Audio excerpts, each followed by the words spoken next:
Force and pressure याचा आपण last lecture आता लर्न करायलो. आता यामध्ये आपल्याला काही फिजिक्सचे प्रॉब्लेम्स बघायचे आहेत. A piece of marble tile weighs 100 gram in air if its density is 2.5 gram per centimeter cube. What is the weight in water? आता लक्षात घ्या, एक मार्बलची टाईल आहे. सपोज ही आपण एक टाईल घेतली मार्बलची. आता जेव्हा ही एअर मध्ये आहे, अर्थातच हवेमध्ये एखाद्या टेबलावर वगैरे ठेवली आपण, अशा वेळेस तिचं जे वेट आहे, हे वेट किती आहे? 100 ग्रॅम. आता ऍक्च्युअल ग्राम मध्ये आपण काय डिनोट करत असतो? मास. काय डिनोट करत असतो?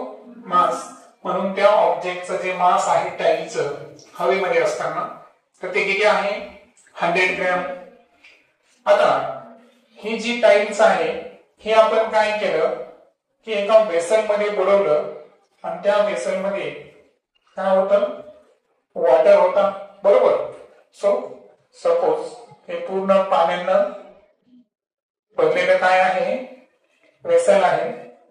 आता यामध्ये आपण काय केलं की ही जी टाईल आहे, तर याला आपण बुडवलं. ओके. मग प्रश्न असा आहे की जेव्हा आपण ऍक्च्युअल हे वॉटरच्या आतमध्ये जेव्हा प्लेस करतो, तर याच्यातलं काय होणार बरं? काही प्रमाणात जे वॉटर आहे, हे वॉटर काय होणार? डिस्प्लेस होणार. काय होणार? डिस्प्लेस म्हणजे बाहेर पडणार, बरोबर. आणि याच्या मागचं प्रिन्सिपल तुम्हाला माहित आहे, ते आहे आर्किमिडीज प्रिन्सिपल.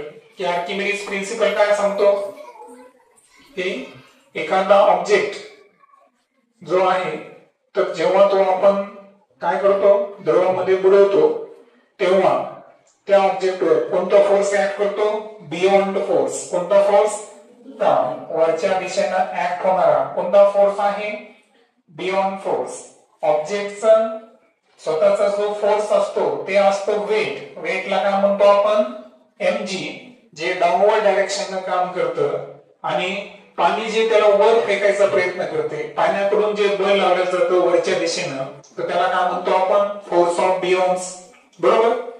आणि आपण पाहिलं होतं की आर्किमिडीज प्रिन्सिपल मध्ये की एखादा ऑब्जेक्ट जेव्हा द्रवामध्ये बुडवतो आपण, तर जे वॉटर डिस्प्लेस होईल, बरोबर आहे का? तर डिस्प्लेस झालेलं वॉटर आणि फोर्स ऑफ बियॉन्ड्स या दोघांची व्हॅल्यू कशी असते? सारखी असते. हे झालं आपलं आर्किमिडीज प्रिन्सिपल. आता ओव्हरऑल जर पाहिलं आपण सोल्युशन मध्ये, तर आपल्या ऑब्जेक्टचं जे मास आहे, ते मास किती आहे? 100 ग्रॅम. ओके. त्यानंतर ऑब्जेक्टची जी डेन्सिटी दिलेली आहे, ती आहे 2.5 ग्राम पर सीसी. सीसी आणि सेंटीमीटर क्यूब एकच आहे, त्याला आपण क्यूबिक सेंटीमीटर म्हणतो. ओके. सो तुम्ही सीसी लिहा किंवा सेंटीमीटर क्यूब लिहा, काही अडचण नाही. आणि त्यानंतर ऑब्जेक्टचं काय करायचंय तुम्हाला? वेट काढायचं आहे. आता इथं वेट जरी विचारला असेल, पण actual mass in water, mass in water साठी मी काय लिहिलं? डब्ल्यू लिहिला. डब्ल्यू चा अर्थ काय आहे की त्या ऑब्जेक्टचं मास काढायचं आपल्याला. कशामधलं? वॉटर मधलं.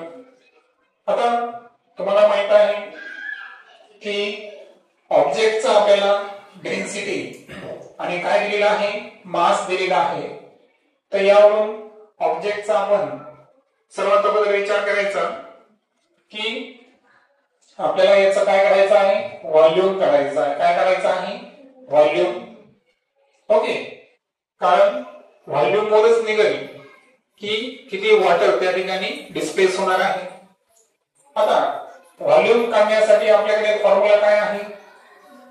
आता आपल्याला माहित आहे density is equal to mass upon volume. मुख्य फॉर्म्युला काय आपला? Density is equal to mass upon volume. यावरून व्हॉल्यूमचा फॉर्म्युला काय असेल? Mass upon density. काही मास अपॉन डेन्सिटी म्हणजे V डेन्सिटीच्या ठिकाणी डेन्सिटी व्ही च्या ठिकाणी गेला. मग मला सांगा मास किती होतं 100 ग्रॅम. त्यानंतर डेन्सिटी किती आहे 2.5. मग याचं जेव्हा तुम्ही आन्सर काढणार ते आन्सर किती 40 ग्राम पर सेंटीमीटर क्यूब. हे काय झाला व्हॉल्यूम. ओके. आता हा ऑब्जेक्टचा काय झाला आकारमान. आता जितका आकारमान ऑब्जेक्टचा वॉटर मध्ये जाईल तितक्याच व्हॉल्यूमचं वॉटर काय होईल बाहेर पडेल. बरोबर आहे का. कारण हे जे वेसल आहे हे पाण्यानं पूर्ण भरलेलं आहे. बरोबर आहे का. समजा याच्यात तुम्ही एक जग पूर्ण भरलेला समजा आपण बर्फ टाकला तर बरोबर एक जग भरलंच पाणी त्याच्यातून काय होणार बाहेर पडणार. म्हणजे याचा अर्थ जेवढा ऑब्जेक्टचा व्हॉल्यूम आहे पहा काय सांगितलं मी की व्हॉल्यूम ऑफ ऑब्जेक्ट हे कशाचे इक्वल राहील व्हॉल्यूम ऑफ डिस्प्लेस वॉटर. म्हणजे जेवढं पाणी बाहेर पडतं त्या वॉटरचा व्हॉल्यूम म्हणजे आकारमान आणि त्या वस्तूचा आकारमान हे दोन्ही कसं असतं सारखं असतं. याला म्हणतो आपण आर्किमिडीज प्रिन्सिपल. मग आता मला सांगा आपण ऑब्जेक्टचा व्हॉल्यूम किती काढणार 40 काढणार. मग जितकं पाणी बाहेर पडायलं ते सुद्धा किती असणार 40 ग्राम पर सॉरी व्हॉल्यूम जे आहे तर ते सेंटीमीटर क्यूब मध्ये असणार. सॉरी तर व्हॉल्यूम 40 सेंटीमीटर कारण व्हॉल्यूमचं एकक जे आहे सीजीएस हे सेंटीमीटर क्यूब आहे. आता म्हणून मला इथे लिहिता येतं काय लिहिणार मी व्हॉल्यूम ऑफ डिस्प्लेस्ड वॉटर म्हणजे जितकं पाणी बाहेर पडलं ते सुद्धा किती आहे 40 सेंटीमीटर क्यूब. मग आता 40 सेंटीमीटर क्यूब जे पाणी व्हॉल्यूम न बाहेर पडलं त्याचा आपल्याला काय माहित पाहिजे मास. मग त्यावरून मास ऑफ वॉटर काढायचा असेल मास ऑफ वॉटर काढायचा असेल तर मासचा फॉर्म्युला काय आहे मासचा फॉर्म्युला व्हॉल्यूम इंटू डेन्सिटी. काय फॉर्म्युला आहे व्हॉल्यूम इंटू डेन्सिटी. आता मला सांगा व्हॉल्यूम किती आला 40 सेंटीमीटर क्यूब. वॉटरची डेन्सिटी किती आहे 1 ग्राम पर सेंटीमीटर क्यूब. या दोघांचं कॅल्क्युलेशन करा उत्तर किती 40 ग्रॅम. कारण पहा 40 ला 1 ने मल्टिप्लाय केलं तर काय येतं 40. आता हा सेंटीमीटर क्यूब छेदामध्ये अंशामध्ये आहे हे दोन्ही काय होतील कट. 40 इंटू 1 40 आणि ग्रामला ग्राम. म्हणजे याचा अर्थ जे पाणी भांड्यातून बाहेर पडलं होतं ते किती ग्राम होतं 40 ग्राम. मग आता प्रश्न असा आहे की त्या मेटलचं ज्याचं वजन 100 ग्रॅम होतं ज्याचं वजन काय होतं 100 ग्रॅम होतं त्याचं मास हे वॉटर मध्ये किती असेल. सो फायनली आपण काढू की mass of object in water. मग आता त्या ऑब्जेक्टचं वॉटर मध्ये मास काढायचा असेल तर मला सांगा आता ऑब्जेक्टचा हवेमध्ये मास किती होतं 100 ग्रॅम. बरोबर. आता वॉटर किती डिस्प्लेस झालं 40 ग्रॅम. जितकं वॉटर डिस्प्लेस झालं तितका त्याचा काय होणार वेट लॉस होणार. म्हणजेच याच्यामधून आपल्याला किती ग्रॅम वजा करावं लागेल 40 ग्रॅम वजा करावं लागेल. मग ते आन्सर किती ग्रॅम येईल 60 ग्रॅम.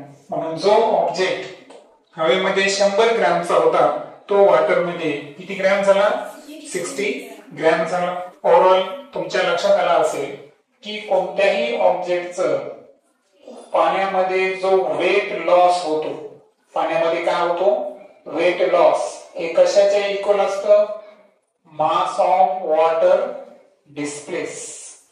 म्हणजे जितकं पाणी बाजूला सारलं जातं तितकाच त्याचा काय होणार वेट लॉस होणार. आणि त्याचं कारण जर पाहिलं आपण तर वेट ज्याला आपण ग्रॅव्हिटेशनल फोर्स म्हणलो होतो त्याच्या अगेन्स्ट कोणतं फोर्स कार्य करतं बियॉन्ड फोर्स.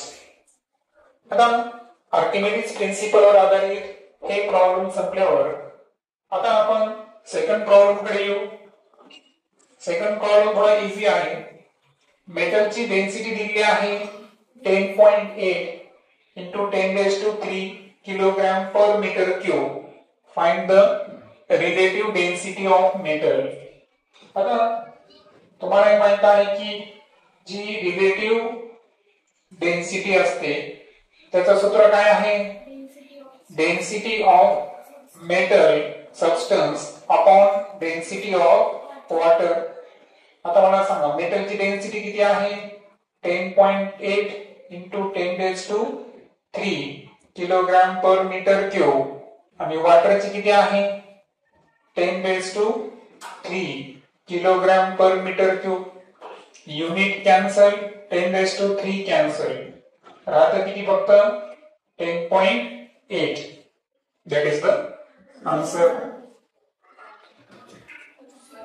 तिसरं जे प्रॉब्लेम आहे त्यामध्ये पहा ऑब्जेक्टचा व्हॉल्यूम दिलेला आहे. किती आहे? 20 centimetre cube and the mass is 50 gram. आणि ऑब्जेक्टचा मास दिलेला आहे. किती मास आहे? 50 gram. Will the object float on water or sink. म्हणजे तो ऑब्जेक्ट पाण्यावर तरंगेल का पाण्यामध्ये बुडेल असं विचारलं. आता एखादा ऑब्जेक्ट हा पाण्यावर बुडेल किंवा तरंगेल हे कशावर डिपेंड असतं? डेन्सिटीवर. ज्या ऑब्जेक्टची डेन्सिटी वॉटर पेक्षा जास्त असेल तो ऑब्जेक्ट पाण्यामध्ये सिंक म्हणजे बुडतो. ज्या ऑब्जेक्टची डेन्सिटी ही वॉटर पेक्षा कमी असेल तो ऑब्जेक्ट पाण्यावर काय होतो? तरंगतो. हा झाला नियम. क्लिअर? मग आता ओव्हरऑल जर पाहिलं आपण तर आपण काय करू? सबस्टन्सची डेन्सिटी काढून घेऊ. सो डेन्सिटीचा फॉर्म्युला काय आहे? मास अपॉन व्हॉल्यूम. मास किती सांगा ऑब्जेक्टचं? 50 ग्राम. ओके. आणि व्हॉल्यूम किती आहे? 20 सेंटीमीटर क्यूब. सो किती येईल आन्सर? 2.5. बरोबर आहे का? ग्राम पर सेंटीमीटर क्यूब. आता ही झाली कशाची डेन्सिटी? ऑब्जेक्टची डेन्सिटी. कारण ऑब्जेक्टचं मास दिलं होतं 50 ग्राम, व्हॉल्यूम होता 20. 50 ला 20 ने भागितलं तर किती आन्सर आलं? 2.5. आता ही जी डेन्सिटी आहे, डेन्सिटीसाठी चिन्ह हे वापरतो आपण. ही डेन्सिटी कोणाची आहे? ऑब्जेक्टची. Okay. So density of object. आणि डेन्सिटी ऑफ वॉटरची व्हॅल्यू तुम्हाला माहित पाहिजे. ती आहे 1 ग्राम पर सेंटीमीटर क्यूब. हे सीजीएस मध्ये आहे. आता मला सांगा या दोघांमध्ये वॉटरची डेन्सिटी जास्त आहे का ऑब्जेक्टची जास्त आहे? ऑब्जेक्टची जास्त आहे. So density of object is greater than density of water. आणि जेव्हा ऑब्जेक्टची डेन्सिटी वॉटर पेक्षा जास्त असते तेव्हा पदार्थ काय होतो? पाण्यामध्ये बुडतो म्हणजे सिंक होतो. म्हणून काय आहे उत्तर? Object sink in water. म्हणजे तो ऑब्जेक्ट पाण्यामध्ये बुडेल. Volume of plastic covered seal box is 350 centimetre cube and mass is 500 gram. पाहत आहे प्लास्टिक कव्हरनं सील केलेला एक बॉक्स आहे. तर त्याचा आपल्याला व्हॉल्यूम दिलेला आहे. किती आहे व्हॉल्यूम? 350 centimetre cube. आणि त्याचं जे मास आहे हे मास किती दिलं आपल्याला? 500 gram. What will be the mass of water displaced by the box. आणि हा बॉक्स जर आपण वॉटर मध्ये इमर्स केला, बुडवला, तर हा किती पाणी डिस्प्लेस करेल हे आपल्याला कॅल्क्युलेट करायचं आहे. आता ऍज युजुअल तुम्हाला माहित आहे की मोस्ट इम्पॉर्टंट अगोदर आपल्याला बघावं लागेल की तो ऑब्जेक्ट पाण्यामध्ये फ्लोट म्हणजे तरंगतो का बुडतो. जर ऑब्जेक्टची डेन्सिटी पाण्यापेक्षा कमी आली तर ऑब्जेक्ट तरंगेल, फ्लोट होईल. जर ऑब्जेक्टची डेन्सिटी जास्त असेल तर अशा वेळेस तो काय होईल? पाण्यामध्ये बुडेल, सिंक होईल. म्हणून आता सर्वात अगोदर जेव्हा आपण ऑब्जेक्टसाठी मी ओ वापरतो, ऑब्जेक्टची डेन्सिटी काढायची असेल तर फॉर्म्युला काय आहे? मास अपॉन व्हॉल्यूम. मास किती आहे सांगा? 500 ग्राम. व्हॉल्यूम किती आहे? 350. वाटल्यास एकक लिहा. काही अडचण नाही. 0 0 कॅन्सल. सांगा 5 7 35 5 10 50. 10 ला आपल्याला कितीने भागावं लागेल? 7 न.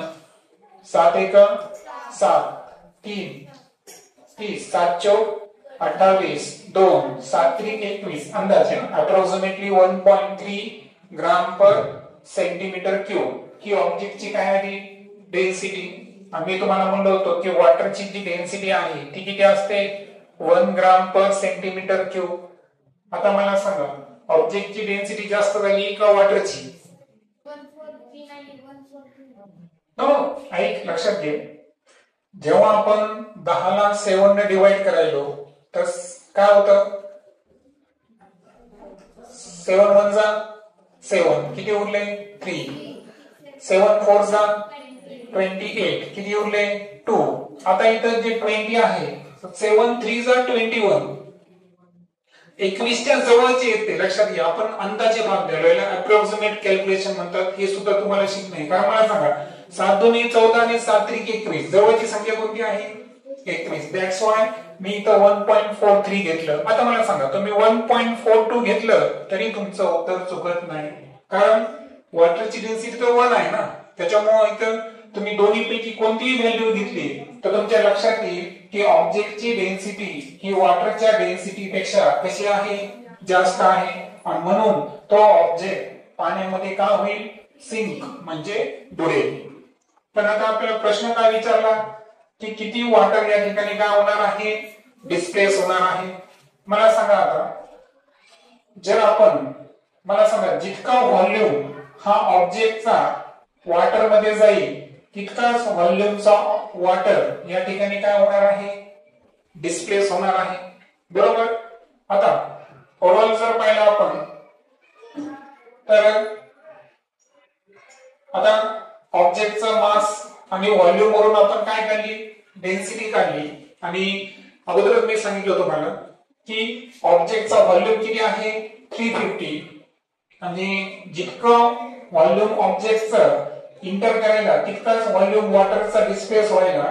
म्हणून इथे जर आपल्याला घ्यायचं असेल व्हॉल्यूम ऑफ वॉटर, वॉटर साठी मी काय लिहू शकतो H2O डिस्प्लेस म्हणजे किती पाणी बाजूला काय होणार आहे किंवा खाली पडणार असेल ना वेसलच्या पाण्याने ते सुद्धा किती असेल या ठिकाणी 350 असेल. किती असेल 350. आता हे झालं व्हॉल्यूम. पण तुम्हाला व्हॉल्यूम विचारला का नाही, तुम्हाला काय विचारला मास विचारला.